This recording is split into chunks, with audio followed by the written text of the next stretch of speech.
Assalamualaikum warahmatullahi wabarakatuh. Salam sejahtera bagi kita semua. Tabe pun. Hari ini kita bicara tentang repong damar di bab 3, yaitu aspek pentingnya repong damar. CPMK dan sub CPMK. Mahasiswa dapat mengetahui tentang definisi repong damar, struktur dan fungsi repong damar, dan juga mengetahui bagaimana proses terbentuknya repong damar. Kemudian juga mahasiswa dapat mengetahui dan menguraikan tentang aspek penting repong damar. Bab 31 yaitu penggunaan lahan pertanian di Krui pesisir barat. Ini sebagian besar penduduk Krui adalah umumnya petani, terutama pertanian lahan kering karena lahan basah sangat terbatas. Daerah itu adalah daerah pegunungan. Dengan pertanian lahan kering di tempat yang tinggi ini, maka repong damar akan berkembang lebih pesat sehingga warga Krui biasanya kalau menanam padi adalah padi ladang, dan juga dalam penanaman padi ladang ini sebagai proses awal pembangunan repong damar. Nah, 32 gambaran umum repong damar Krui. Repong damar adalah fase final dalam tahapan linear sistem pengelolaan lahan kering di daerah Krui, yaitu fase ketika lahan hutan, baik hutan primer maupun sekunder, yang dibuka untuk lahan pertanian yang kemudian dikembangkan, ditanami dengan pohon duren, pohon damar, pohon yang lainnya, sehingga setelah 20 tahun kemudian akan besar menjadi repong damar. Berdasarkan penelitian De Foresta dan Mechon tahun 1994 menyebutkan bahwa secara ekologis fase perkembangan repong damar tersebut menyerupai tahapan suksesi hutan alam dengan segala keuntungan ekologisnya seperti perlindungan tanah, evolusi iklim mikro, dan sebagainya yang cukup banyak harus kita kembangkan. Nah, kehidupan masyarakat repong damar ini cukup banyak, yaitu perhatian ini, dan ini adalah suatu model dalam pengelolaan repong damar yang sangat penting. Nah, pada tahun 1997 kelompok-kelompok masyarakat adat pesisir Krui di Lampung Barat telah menerima penghargaan. Kan ini sudah saya ulangi pada bab 2, yaitu bahwa pernah mendapatkan penghargaan Kalpataru oleh Presiden Republik Indonesia melalui Menteri Kehutanan. Nah, bab 3 damar mata kucing atau kita sebut dengan Shorea javanica. Tegakan yang mendominasi repong damar adalah damar mata kucing atau disebut Shorea javanica, dan ini tentunya banyak sekali karena hasil secara rutin darinya adalah resin, yaitu getah lengket yang dipanen dari berbagai jenis pohon hutan, terutama pohon damar mata kucing. Dan pasaran damar mata kucing adalah pasaran internasional, cukup banyak berkembang, dan tentunya hal-hal yang ini sangat berkembang sekali karena kita tahu bahwa damar mata kucing adalah pasaran internasional dan disebut dengan meranti putih, dan ini merupakan kayu keras ringan, ya, oak hardwood, yang tentunya sangat berkembang tidak hanya di daerah lain. Ini kita harapkan juga bisa berkembang di daerah lain, di Jawa, di Sumatera Barat, kemudian Sumatera Utara, kemudian Aceh, bahkan mungkin nanti sampai Subah di daerah-daerah yang lainnya. Damar yang dikenal umumnya terdiri dari kualitas berbeda. Yang pertama adalah damar batu, yaitu damar yang bermutu rendah, berwarna coklat kehitaman, yang keluar dengan sendirinya dari pohon yang terluka. Jadi kalau pohon terluka itu biasanya tetap keluar damarnya, yang itu kita sebut dengan damar batu. Dan yang kedua adalah damar mata kucing yang bagus, yang mahal, yaitu damar yang bening atau kekuningan yang bermutu tinggi, sebanding dengan kopal yang dipanen dengan cara melukai kulit pohon.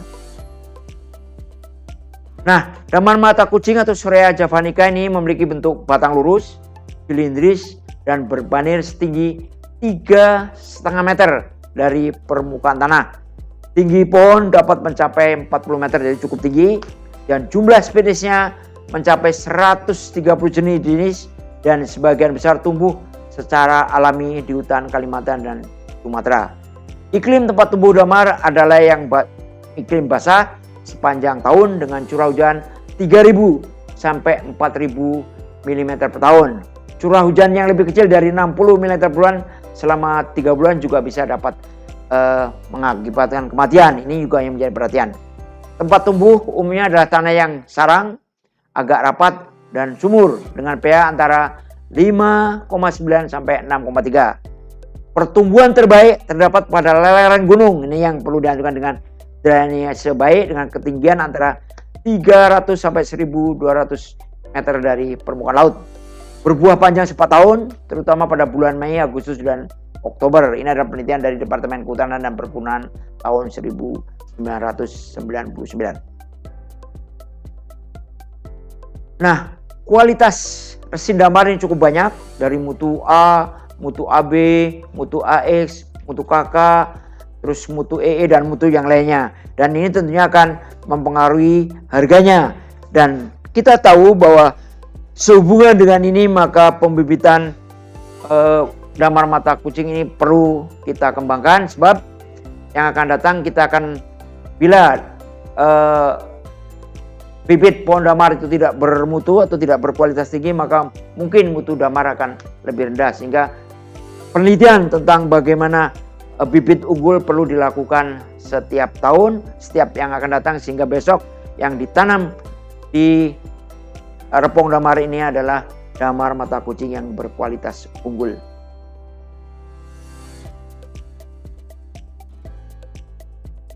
Nah, 34 vegetasi repong damar ini sudah banyak saya sampaikan ya, bahwa di dalam vegetasi damar ada tanaman agroforestry dan multiforest, ya, tanamannya cukup banyak. Tidak hanya damar tetapi juga ada duku, ada durian, ada cempeda, ada petai, sungkai dan sebagainya. Dan ini juga tentunya harus diperhatikan. Dan yang paling penting bahwa 65% dari hutan agroforestry ini didominasi oleh damar. Kemudian juga 20-25% adalah pohon-pohon buah-buahan yang lain, sedangkan 10-15% itu pohon liar yang lainnya. Dan ini juga tentunya akan sangat penting bagi kita semua, bagaimana agroforestry ini terbentuk, sehingga komunitas agroforestry ini tidak hanya jasa tanaman tetapi juga banyak satwa liar. Di sana ada siamang, beruk, bahkan di bawahnya ada babi, kijang, rusa dan sebagainya. Ini akan menjadi perhatian yang akan datang, sehingga di dalam ini adalah kelestarian hutan akan tetap terwujud. Nah, ini perlu dipercaya juga bahwa dalam penelitian ini tentunya aspek sosial budaya perlu diperhatikan, karena bagaimana juga sosial budaya masyarakat itu harus kita perhatikan. Apabila masyarakat tidak sehat, tentunya akan tidak berguna dalam mempertahankan hutan damar. Nah, kita harus ketahui bahwa pohon damar yang tidak produktif dijual dengan harga 500.000 sampai 200.000 ini juga menjadi perhatian, bahkan sampai 2 juta. Nah, ini juga akan menjadi perhatian jika suatu saat masyarakat tidak sejahtera, ya dengan harga yang sebegitu akan sampai 2 juta per batang, mungkin akan menebang pohon itu dengan keuntungan sesaat. Kemudian dari penelitian Dewi tahun 2013 bahwa 3 aspek yang ada pada pohon, yaitu aspek ekonomi, aspek sosial budaya dan aspek ekologi. Aspek ekonomi, masyarakat dalam pendapatan terendah sampai tertinggi adalah 45.000 sampai 9 juta per bulan, dengan harga damar di pasaran sekitar 19.000 sampai 23.000 per kilogram. Nah, ini juga menjadi perhatian kita. Jika harga damar semakin tinggi, nah ini keamanan getah damar di hutan juga harus diperhatikan. Tentunya menjadi tanggung jawab kita bersama, pemerintah maupun tentunya Anda yang calon generasi penerus yang akan datang. Dan luas kebun damar yang dimiliki masyarakat antara 0,5 hektar sampai 4 hektar. Ini juga perlu diperhatikan, dengan hasil damar yaitu 15 kg sampai 150 kg per bulan. Cukup banyak. Nah, aspek ekologi tadi sudah banyak saya sampaikan, bahwa banyak sekali tanaman-tanaman yang lain, juga banyak sekali jenis-jenis satwa yang ada, misalnya itu monyet, biawak, lutung, bahkan lintah. Nah, Anda yang akan melakukan cuci darah mungkin akan di sana bisa itu ya, lintah dan pacet cukup banyak untuk cuci darah daripada harus cuci darah yang lainnya kepada adik-adik mahasiswa. Kemudian kita lanjut ke bab 35 yaitu pengelolaan Repong Damar Krui. Nah, ini perlu diaturkan bahwa pengelolaan Repong Damar saat ini seperti kita sampaikan dikelola oleh masyarakat lokal yang tentunya dibina oleh pemerintah daerah, dan tentunya kita mahasiswa maupun perguruan tinggi bertanggung jawab untuk mengelola Repong Damar ini dan melakukan pengelolaan atau melakukan pembinaan masyarakat sekitar Repong Damar. Nah, saat ini 80% dari resin damar mata kucing yang dihasilkan secara agroforestry di pesisir Krui adalah yang kenyataan dan bukan dari hutan alam. Dari 70 desa yang tersebar di sepanjang 120 km, hanya 13 desa yang tidak memiliki kebun damar. Ini jadi betul-betul harus kita perhatikan. Nah, sebagian besar desa yang tidak memiliki kebun damar merupakan desa yang berada di wilayah pantai berpasir, yang kemudian mengembangkan budidaya kelapa, kemudian juga daerah trans baru yang mengembangkan cengkeh karena tidak kebiasaan dengan damar. Dan lebih dari separuh penduduk pesisir Krui terlibat produksi damar. Ini yang mungkin harus diperhatikan. Next yang akan datang tentunya harus kita perhatikan agar damar kucing tetap lestari. Nah, proses pembuatan Repong Damar ini cukup banyak sebetulnya, dari mulai pembukaan vegetasi lahan, kemudian penanaman padi, kedua dan kopi itu sebagai tumpang sari. Kemudian tahun ketiga sampai tahun 78 penanaman padi tidak dilakukan lagi. Sehubungan dengan Repong Damar sudah semakin besar. Baru tahun ke-8 dan sampai tahun 20 sampai 25 pohon damar mulai tumbuh dengan tajuk menutupi kopi yang kodenya tentunya sudah rusak, dan tentunya ini mulai pemanenan. Baru tahun ke-20 seterusnya penyadapan getah damar mulai dilakukan secara terus-menerus dan rutin. Nah, salah satu cara untuk meningkatkan nilai jual damar yaitu dengan meningkatkan kualitas daripada pemurnian damar. Dan kegiatan ini dapat dilakukan dengan 3 cara, yaitu pemurnian dengan menggunakan pelarut organik, metode pemanasan, dan metode pemanasan disertai vakum. Hama dan penyakit tumbuhan Repong Damar ini di bab 3. Nah, cukup banyak sebetulnya, dan ini tentunya kita bisa atasi. Menurut Rahayu dengan kawan-kawan tahun 1999 bahwa hama penyakit damar ini terbatas, sudah banyak dilakukan penelitian tetapi belum berkembang dengan baik. Mudah-mudahan yang akan datang bisa dikembangkan. Baru pada tahun 2001 sampai 2002 ditemukan beberapa jenis hama, yaitu terangau, Trigoplatus sp, tetuwer dari Cicididae, kemudian ulat gading yaitu Massicus scapulatus, dan kumbang biji. Nah, ini yang sangat berbahaya sebenarnya Alcidodes, karena untuk pengembangan berikutnya akan sulit. Kemudian musuh alami Repong Damar adalah jenis serangga seperti laba-laba, semut, dan kepik, dan ini mudah diatasi karena ini adalah yang sudah berada setiap saat, dan tentunya dilakukan pemberantasan baik secara ekologi maupun secara ekonomi. Nah, 37 yaitu kendala dan tantangan dalam konservasi Repong Damar. Menurut saya, penelitian saya dulu tahun 2013, bahwa konservasi Repong Damar di pesisir Krui saat ini menghadapi berbagai kendala. Yang pertama adalah masih maraknya penebangan tegakan damar, terutama apabila harga kayu sangat tinggi. Kemudian maraknya pencurian getah damar. Ini dilakukan jika getah damar harganya tinggi, ini jaga malam harus tentu dilakukan, dan ini biasanya kita melakukan penyuluhan agar bersama ronda malam dengan yang pemilik hutan damar.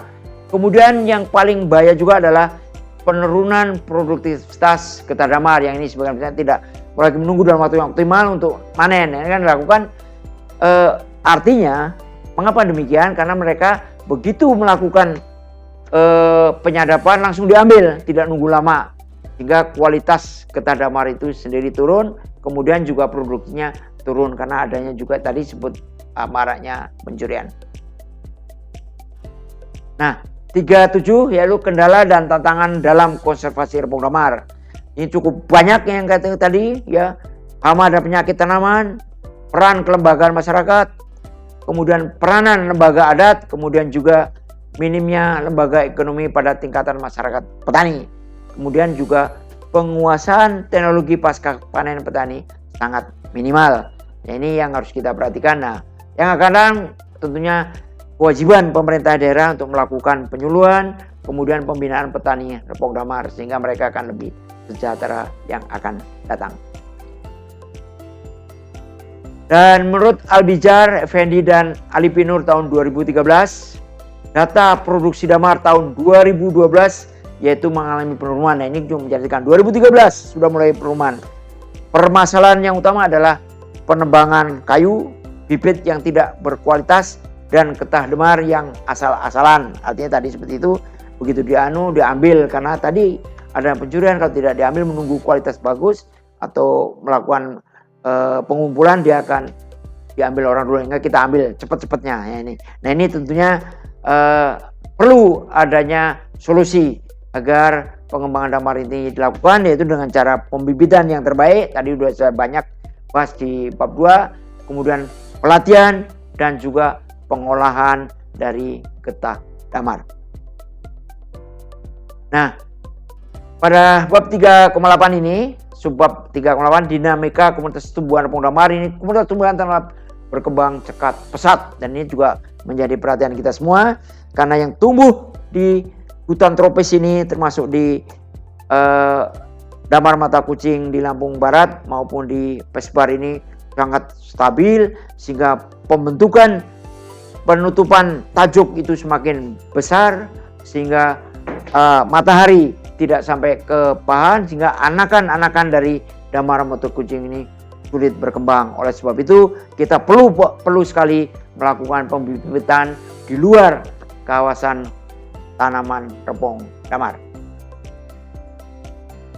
Nah, hasil penelitian ini cukup banyak, yang termasuk penelitian saya dengan teman-teman, kemudian juga penelitian dari Pak Ari Kaskoyo, Pak Gun maupun yang lainnya. Nah, ini perlu dikembangkan yang akan datang, dan ini menjadi dasar juga untuk penelitian-penelitian berikutnya.